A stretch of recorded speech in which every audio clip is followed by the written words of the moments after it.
Good afternoon, everybody, and thank you very much for attending the CEO Grand Rounds in Indigenous Health. I'm Dr. WRHA, as Catherine mentioned, the Senior VP and Chief Medical Officer for WRHA, and I'm here today on behalf of our President and CEO, Milton Sussman, who was unfortunately unable to attend, but brings his best wishes. This week, as everybody knows, is Indigenous Cultures Awareness Week, and it's a time for all of us, patients, staff, and community members to come together and celebrate the diversity and the many contributions of the Indigenous cultures in Canada. It's also a time for us to reflect on how we as a region can provide more culturally safe care. WRHA's Aboriginal Health Programs, which I know many of you are familiar with, is hosting today's program, but it's in the process of changing its name to WRHA Indigenous Health to better reflect the programs and services it provides that enables many of us to provide more holistic care to the First Nations, Métis, and Inuit peoples. To talk more about the terminology surrounding Indigenous people and Indigenous identities, the group has invited Paul Chartrand here today to speak to us. Paul is currently Senior Counsel at Bordeaux Law in Winnipeg, which is a firm that specializes in Aboriginal law. He retired in 2009 from a university career where he specialized in the law and the policy of states relating to Indigenous peoples. He's the author of nearly 60 publications. He's held academic appointments in universities in Canada, Australia, New Zealand, and the U.S.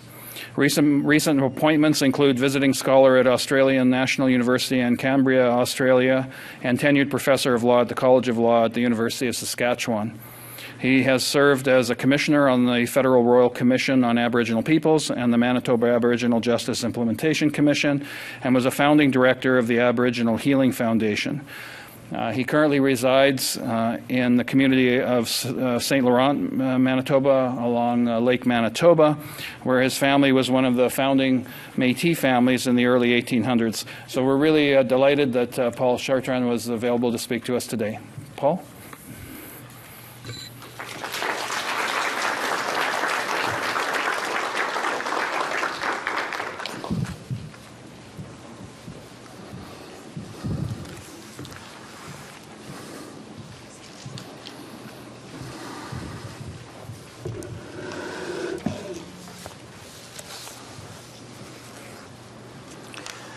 Miigwech, thank you for the introduction, and I thank the folks who are responsible for inviting me to speak with you here today. How much time do I have? I understand you have to leave at 2 o'clock, and there will be questions, so I'll await my fate as it may be determined as events proceed. I've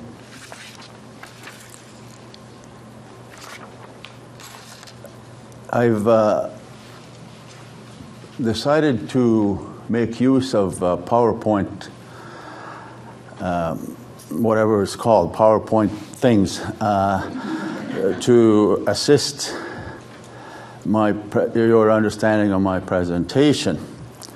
And someone, I presume, will be organizing things so that you'll see a different frame or whatever it's called as I speak.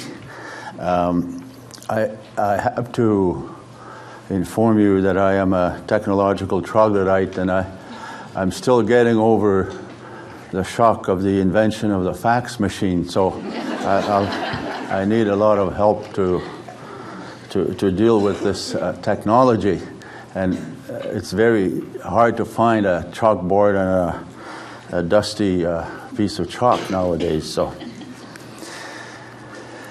well, since I'm being asked to speak about terminology, it's appropriate that I start with some comments about the meaning of words. I don't know if anybody is organizing this for the slide to move, or am I supposed to do something to activate the slide? Does anybody know about that? I see something here. That's the first slide, but I don't know how and who is going to get to the second one. So if somebody could help me with that, I'd be obliged. Oh, wow. Thank you. Get a thumb in. Congrats. All right. So I'll do it myself, and you'll find out very soon after for the second one if I'm able to master that or not.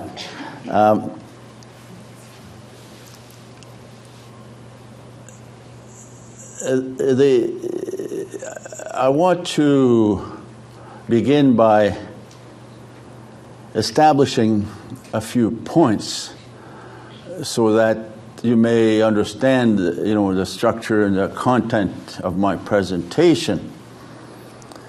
So I start by reflecting on the meaning of words. That's what I'm talking about today, words. So I suspect that it is a mystery for many folks who are not learned in the law to understand how one arrives at the meaning of words for legal purposes. And that's the nature of law. There's an old saying that I remember fondly, which goes something like this, which is that after all, the law is but magic, and one must not let in too much light upon magic. So today you can think that I'll try to cast just a little bit of light on some of this magic. It may come as a surprise to you that in construing the legal meaning of words, the courts will generally begin by having a look at what the dictionary says. So you will know, of course, having an education, that the dictionary will give you a generic meaning. That'll be number one. And then after that, you have a number of other meanings, and it'll be 2, 3, 4, 5, and so on. And these will be specialized connotations. So the context of the term will tell you what is the particular meaning that is intended. I want to emphasize the point that the meaning of terms is most useful in relation to purposes or ends. I've heard many, many times in my work people say, who is a Métis, for example? As if the questioner expected the sky to open and something like lightning come down and a revelation from the heavens on what is the meaning. Some other folks look for the meaning in the history, the evolution of the meaning of a term. Métis means mixed, for example. Well, in my view, having a look at the etymology of a term to try to discern its meaning, say for purposes of the law of the Constitution, is about as likely to yield useful results as would be the examination of goat entrails. My philosophy is that has been very well expounded by the German philosopher and linguist Ludwig Wittgenstein, which cautions us not to be seduced by the word. And I can assure you that it is my observation that in Canada, many, many, many people are indeed seduced by the word. Of course, the better approach I propose is not so much to look at the word, but to look to identify the meaning, the substantive content of meaning behind a word, because after all, the meaning of words is conventional, is based on practice and understanding. I think it's useful simply because of the many difficulties and plain errors that have been made in trying to deal with a terminology respecting Indigenous people, is to distinguish between defining things, identifying things, and recognizing things.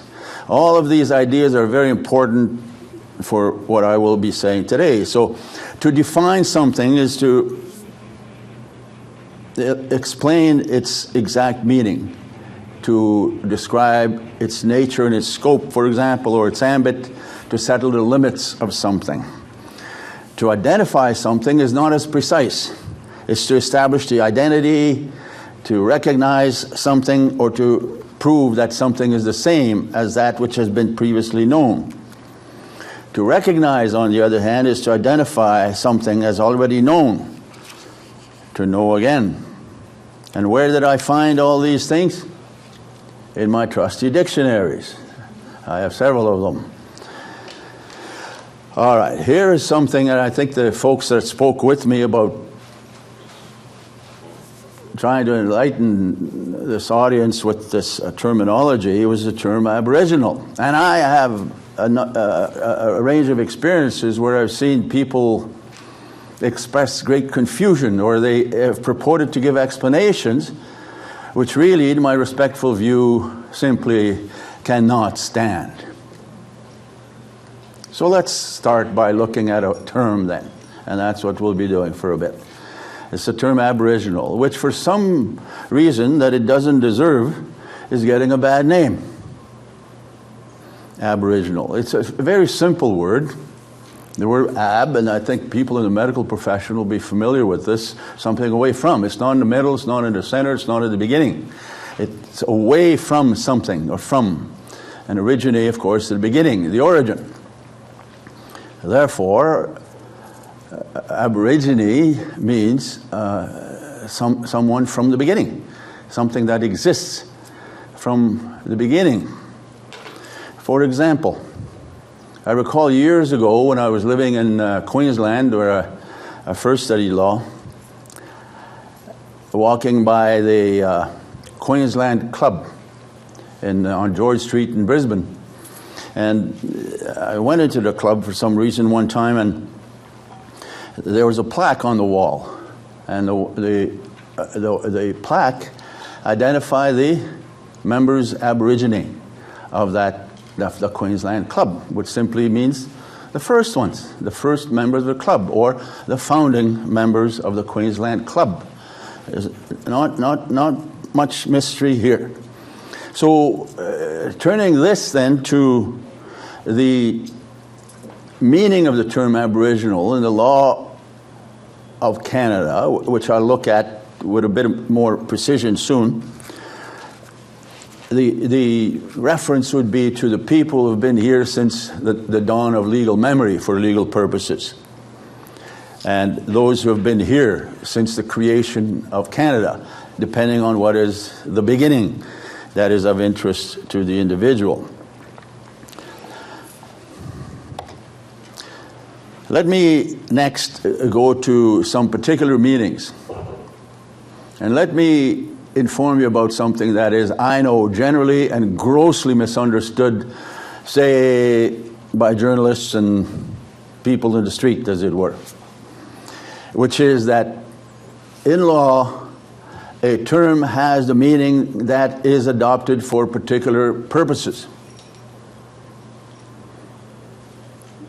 So, if we look at the distribution of lawmaking power in Canada, you will know Canada is a federal system, and there's authority in the law of the Constitution allocated to the federal parliament, and there are other subjects of legislative authority that are assigned to the provincial legislatures. So we see that laws in respect to what are called Indians is allocated to the federal parliament. So you would think then it is the federal parliament, and therefore not the provincial legislators, that have the constitutional authority to make laws that are called laws about Indians, or Indian laws. And I'll come back to that point because it's tremendously misunderstood, including in just about everything I read and heard about concerning the Daniels case, the recent case on the question. So, who are these Indians? Well, I'll come back and tell you a bit later that the question isn't really who are these people, but let me proceed with one point at a time. The courts have already decided in 1930 that the Indians, for purposes of federal lawmaking, includes the Inuit people, who were officially at that time in the records called Eskimos. The Daniels case that was decided this year established that the Métis people are also Indians for purposes of allocating that federal lawmaking power.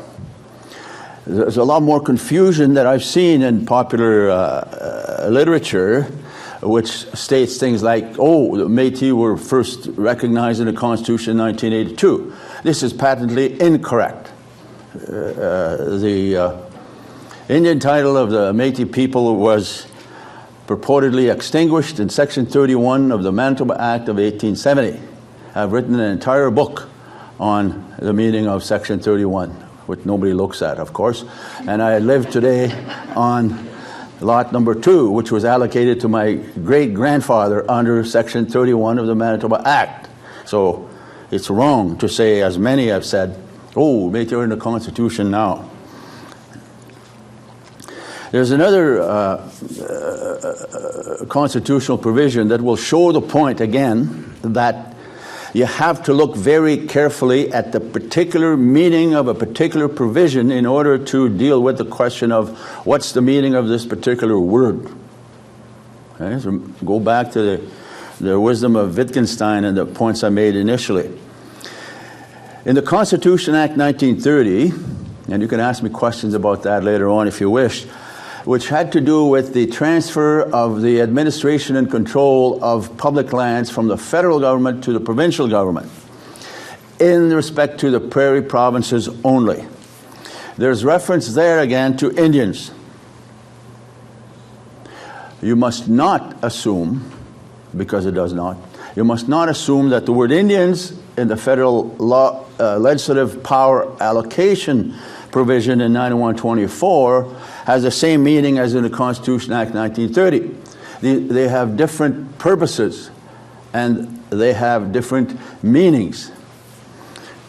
Ergo, we note that the term Indians in a particular paragraph of the Constitution Act 1930 does not include the Métis people.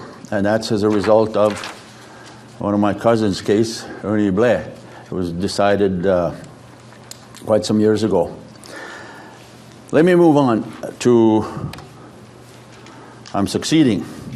The second slide about terminology in the Constitution of Canada. And I warn you that I will finish by looking at the word Indigenous. I'm not overlooking it.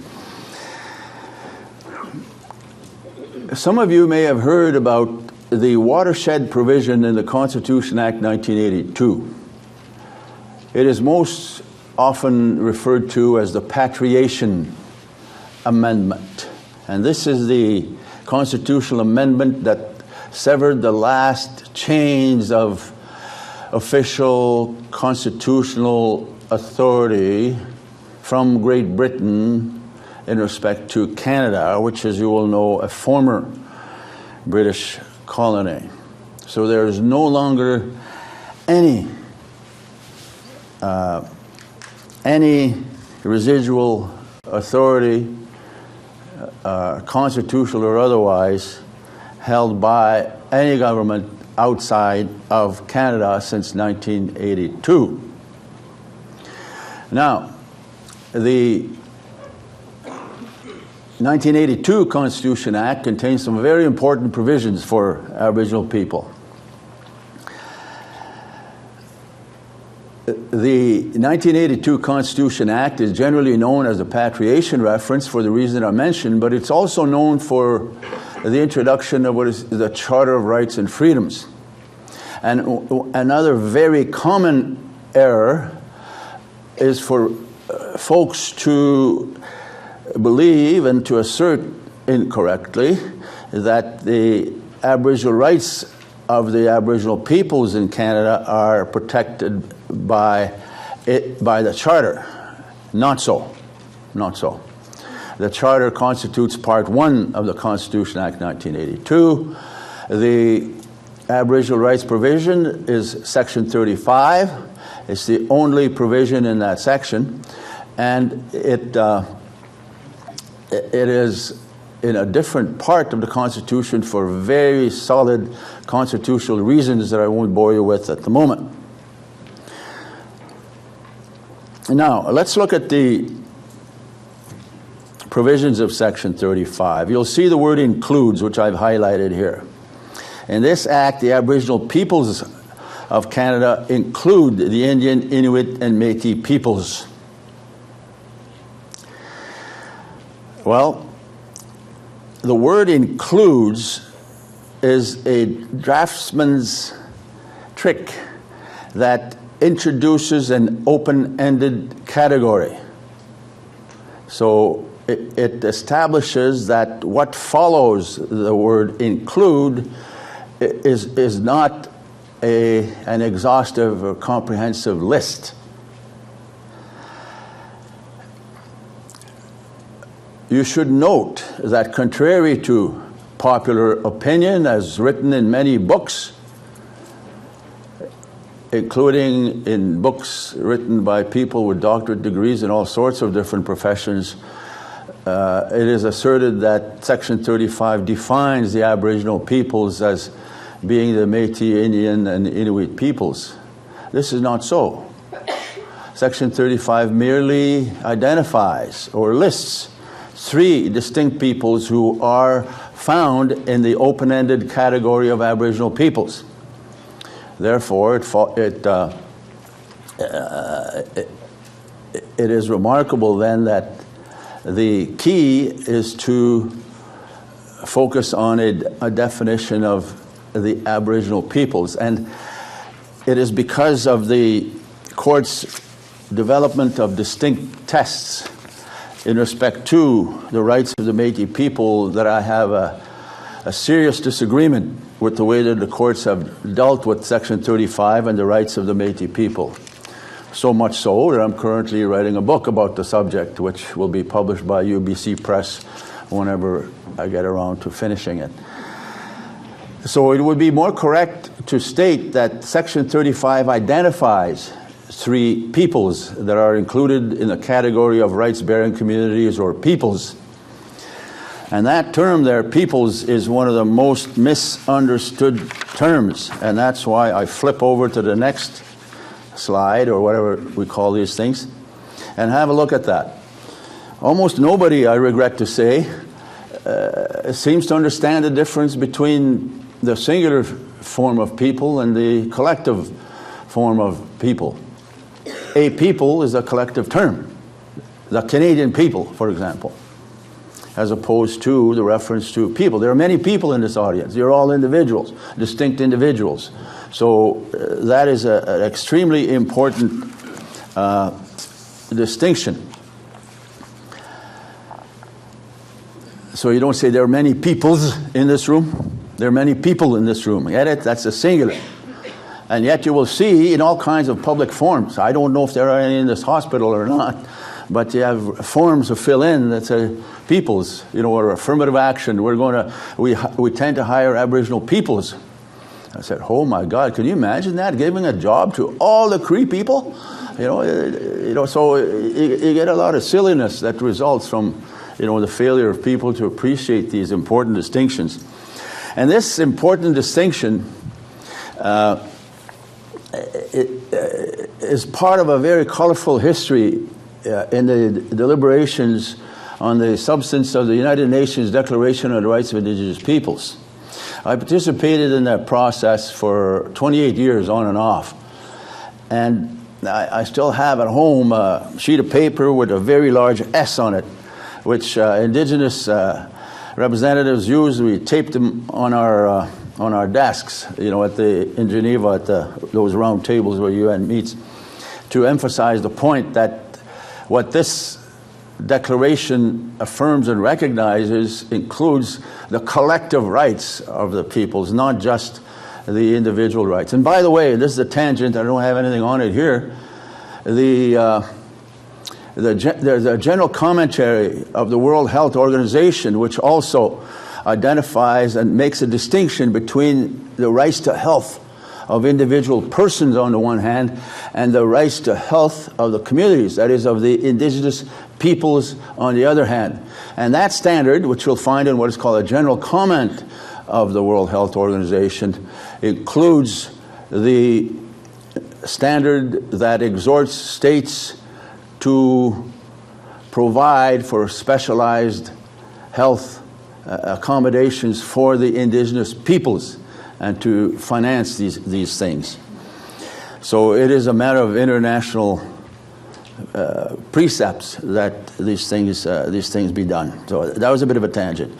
So I'll just pass quickly over to the next point, which you may or may not be interested in. There's a distinction between rights that are held by the individual, such as your right to own your private property, rights that are held by persons, but cannot be enjoyed by persons, but can only be enjoyed in groups. Language rights, for example. If you look at the language provisions in the Charter of Rights and Freedoms, you will find that there are certain rights held by people who grew up speaking a particular language, if it's French or English, and if they comprise a minority of the population in a particular province, then blah, blah, blah, blah, blah, they have these particular rights. Who holds those rights? They're the parents, if you've read the Charter. So the parents hold these rights as individuals, but the rights pertaining to language cannot be enjoyed in isolation. And I think that might apply to all language rights. You would get no joy from speaking to yourself in a mirror, would you? So language rights, the right to speak a language, is an example of a right that is held by a person, but only enjoyable in groups. A true collective right, on the other hand, is not held by the individual. It is held and it's enjoyed by groups. So these are rights held in a community. And the community of peoples holds certain rights. For example, one of the fundamental rights of all peoples is the right of self-determination. And in Canada, there's an affirmation of a right of self-government for Aboriginal peoples. That's done in policy now, and the question of the law on that is a bit complex, and I'll skip over it. But the point here is that that would be a true collective right, a collective right properly so called, because the right is held by the group. No individual person has a right to call for a government for himself or herself. The community has. So self-government is an example of a true collective right. I move on quickly to a consideration of the Indian Act, because it again is very, very much misunderstood. You must understand that if you're a stranger to Canada and you look at something called the Indian Act, you may, as a rational individual, leap to the conclusion that the purpose of the Act is for the benefit or the interests of Indian people. You would be wrong.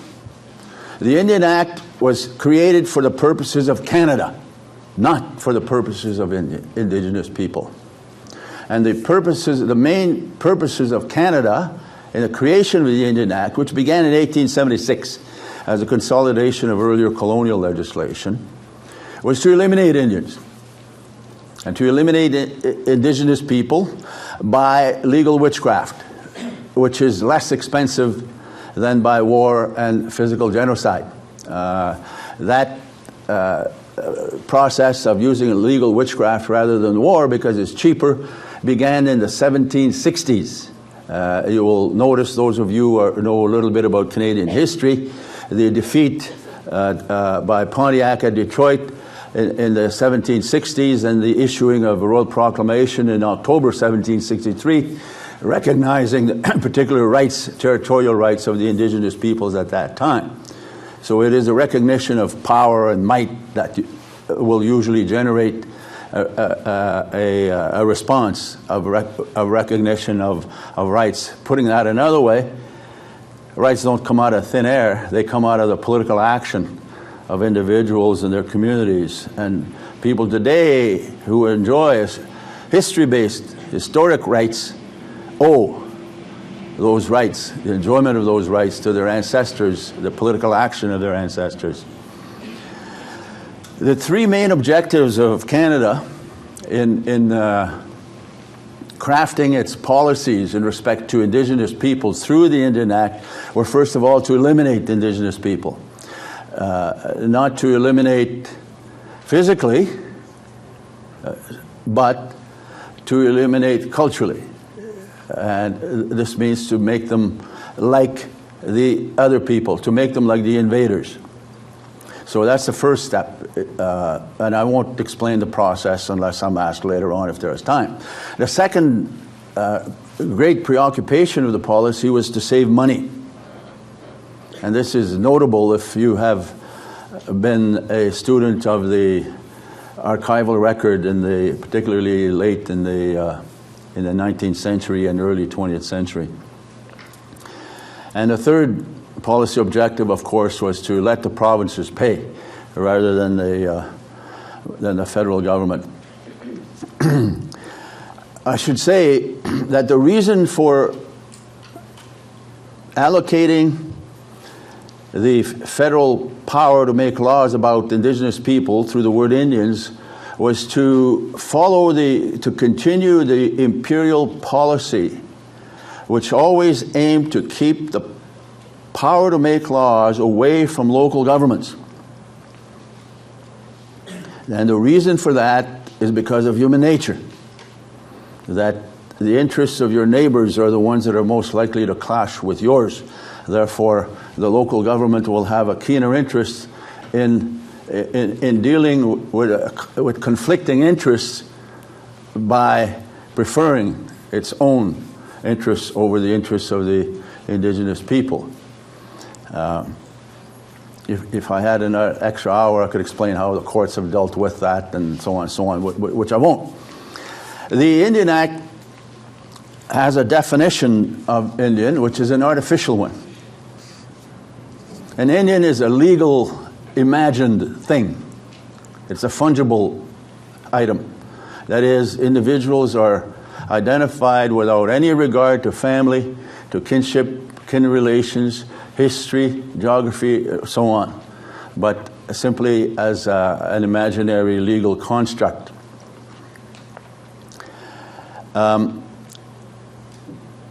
The membership code is found in Section 6 of the Indian Act, and if you looked at my book of 2002, you would find therein what I think is, and some other people think, is a good description of how this thing works. What was the focus in the membership code for the Indian Act? Again, something that is not well understood. The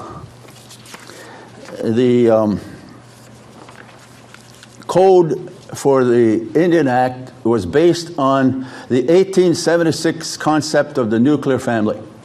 It makes sense. You get a draftsman sitting in Ottawa and he's going to describe a code. So in order to create a code whereby an original charter group will endure with its basic characteristics through time and through generations, there are limited factors that can be adopted in order to craft such a definition.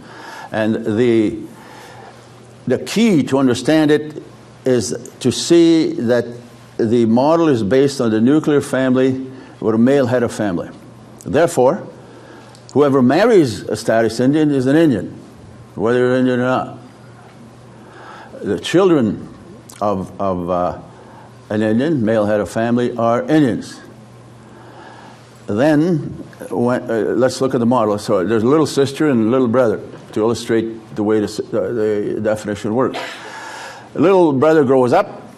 He will necessarily be a status Indian if he marries, because he will be a head of family. So if he never marries, he's a son of an Indian, therefore he's an Indian. If he marries anybody, he's an Indian, and so is his family, because he's a male head of family. Your little sister grows up. whether or not she's an Indian depends on who she marries, because if she marries someone who's an Indian, head of family, then she and her descendants are Indians, statutory Indians. And if she marries somebody else, then, because the code is fixed on the male head of family, then she loses status. So that's still an ongoing issue. There are different views about this. This is another view that is different views and quite difficult to understand, and it involves some fairly recent legislation and so on. Let me go on, and I will be able to wrap this up pretty soon. Just for those of you who are anxious, I think I'll be wrapping up pretty soon anyway. Indian status and treaties. It's important to understand what status means. Status refers to a person's legal position as to rights, duties, powers, and disabilities. The Indian Act provided for something that's called a non-treaty Indian until 1951. That is, people who had not yet entered into treaties. So people who could still be discovered, as it were, as Indigenous people and brought into the official recognition system. That was eliminated after 1951. A registration system was set up. There was a lot of bureaucratic fumbling and dropping the ball. And one result is we have many, many people today, tens of thousands of people who are Indians for all purposes, but for the purposes of the Indian Act. So they're called non-status Indians. This field of concern is complicated by popular terminology. If you go to Red Sun to stop for gas on Highway 6 and Perimeter, you'll see treaty gas and treaty cards, and people refer to treaty cards and so on. Those are not treaty cards. They're status cards. They simply indicate that you fall within the definition of an Indian in the Indian Act. And whether you rip it up, throw it away, and blow it up, it doesn't matter, you're still an Indian. Because Section 2 defines an Indian as someone who's registered or entitled to be registered. So the card is only evidence of your registration. You throw away the card. It's just like driver's license. If you're licensed, you're licensed. Your piece of paper that you have is simply evidence of the fact. So,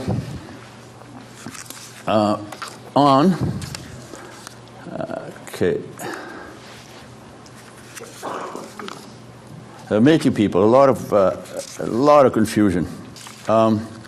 There's no definition. So first of all, you see that. I've seen it in a lot of books. There's no definition of Métis. The Daniels case did not define Métis people, although you see it. And I've even seen some organization published, I think, a letter from their lawyer asserting that it did. This is not so. And I say that, and I put my reputation as a practicing lawyer and a former law professor for several decades on the line when I say that. The Daniels case simply does not deal with defining Métis people. It did not.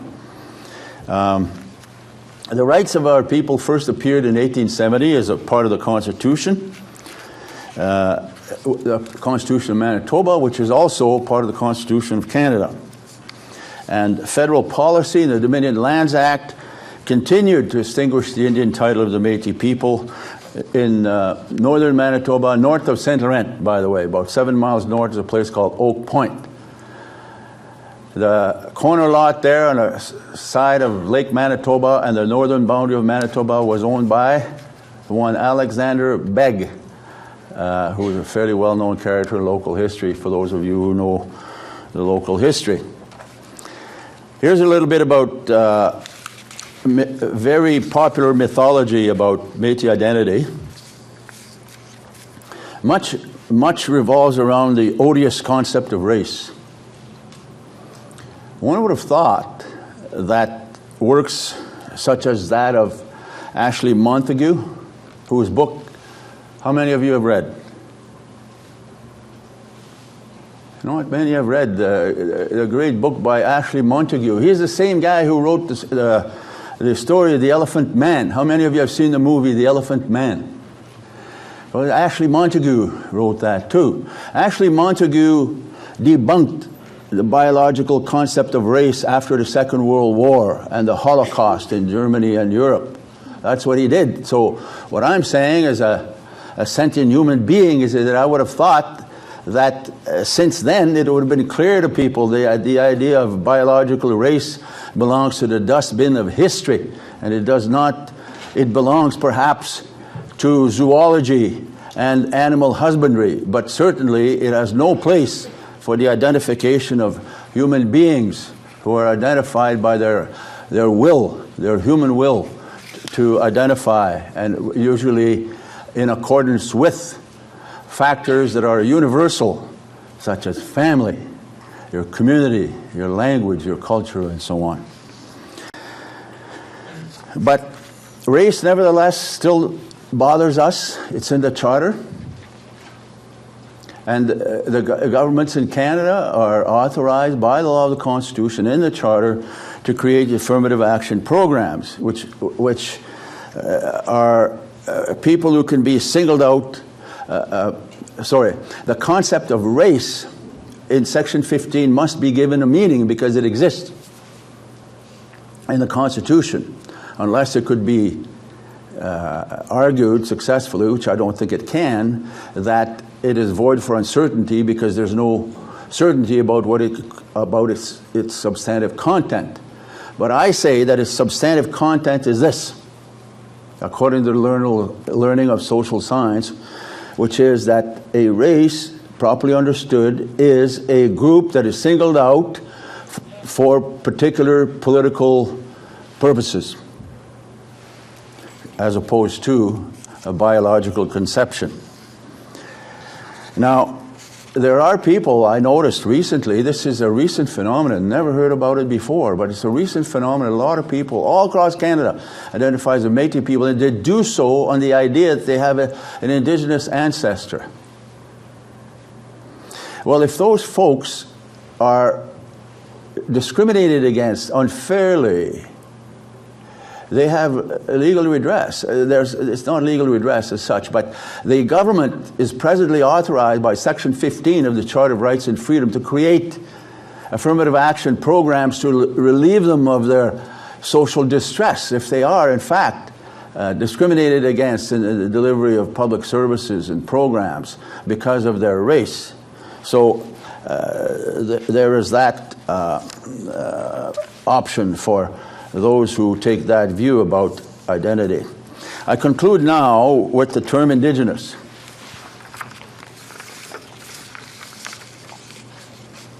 I think I forgot to flip the last thing, so you couldn't see that. So, all right, so I understand that the hospital here, for reasons that you have adopted, are switching to the term Indigenous. Well, the term Indigenous simply means native. People who are naturally in a place, or people who are from that place. So if we say, well, what can we learn from usage of the term or meanings or definitions of the terms elsewhere? The answer is not much. Throughout the 3 decades or so of discussion at the United Nations, there's never any agreement on a definition of Indigenous peoples. People wanted to stay away from that. So there's no such thing as a generally accepted definition of Indigenous peoples, either for international purposes or for domestic purposes. There is a definition of Indigenous people in the International Labour Organization Convention 169, which refers to indigenous or tribal peoples. But that is a definition that was adopted specifically for the purposes of applying that particular convention alone, not as a universal definition.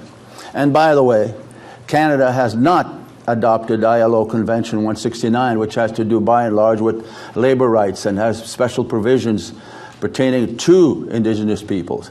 Although every other state, I think in South America and Mexico have adopted it, Canada has not.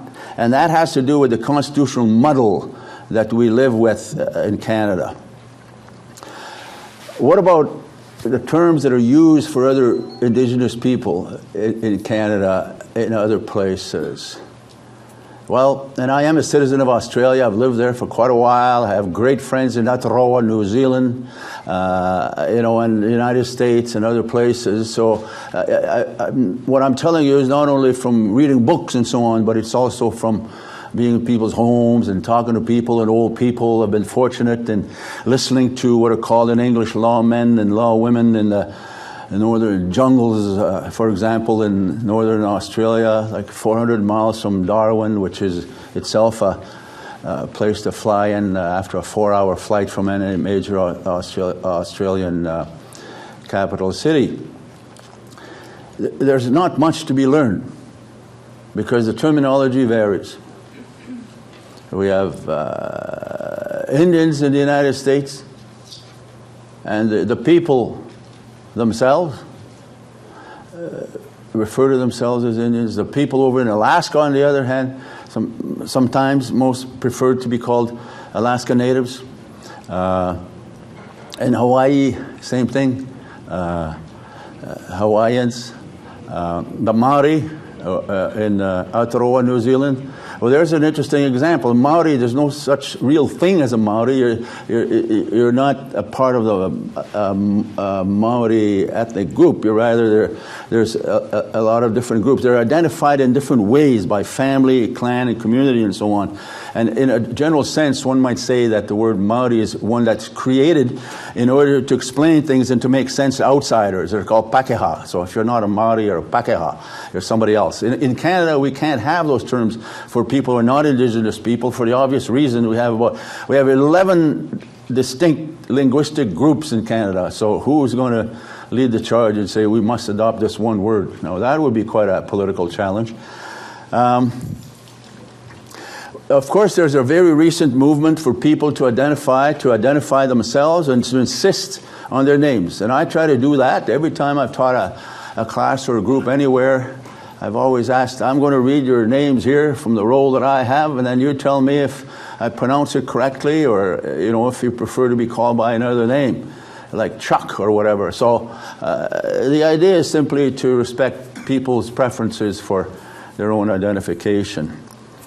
I heard so many comments, and some of you may have heard them as well, after the Daniels case recently. The people said, well, I used to be a Métis, now I'm an Indian, and so on. So these kinds of things illustrate something that is very, very well known to historians, political scientists, and social science.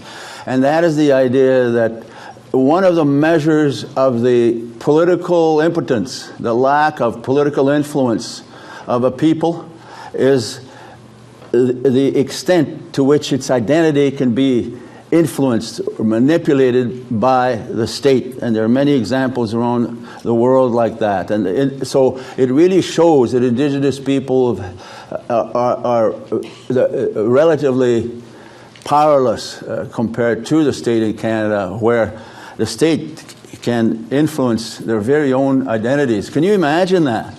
People who say, I used to be this, now I'm that. What they're really doing is saying, I don't know anything about my own identity. And I'm very happy for some non-elected, appointed judicial civil servants to decide my identity, or I'm happy for an elected politician in Ottawa to tell me who I am. So hopefully that makes the point. So there it is, terminology about Indigenous people, Aboriginal peoples. And I thank you again, and if there are other questions or other things to follow, I'll be more than happy to participate. Chimigwet.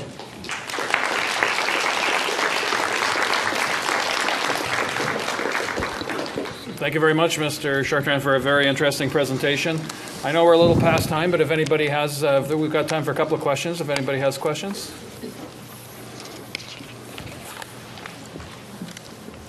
Oh, you're leaving out asking a question. Okay. Oh, sorry. That's okay. I mean, part of what I was assuming, but I'm not an expert in this, is that the term Aboriginal was increasingly becoming associated with First Nations and less associated with Métis and Inuit, which was one of the reasons why we went to Indigenous. Is that correct, or is that too simplistic? Too simplistic?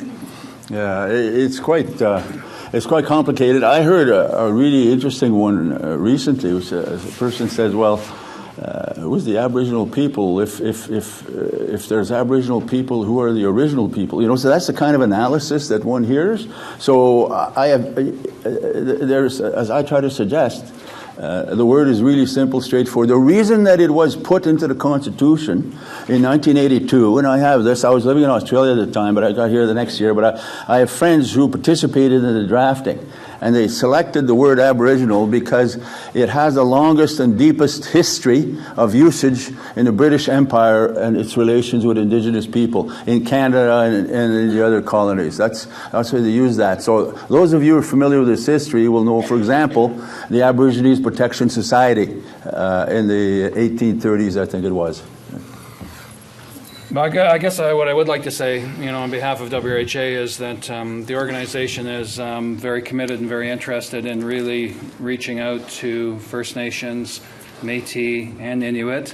And maybe we don't always use the correct terminology or language. We're right in the middle right now of a major planning process for the first time in the history of the Manitoba healthcare system. We're actually working towards developing a provincial plan for health services. And at the most senior table that's overseeing this planning, we actually have representation from First Nations, from Métis, and representation from Inuit. So this is a very important week for us because we are really wanting to explore during this week what more we can be doing to strengthen the services we provide, to make it a more holistic approach to care.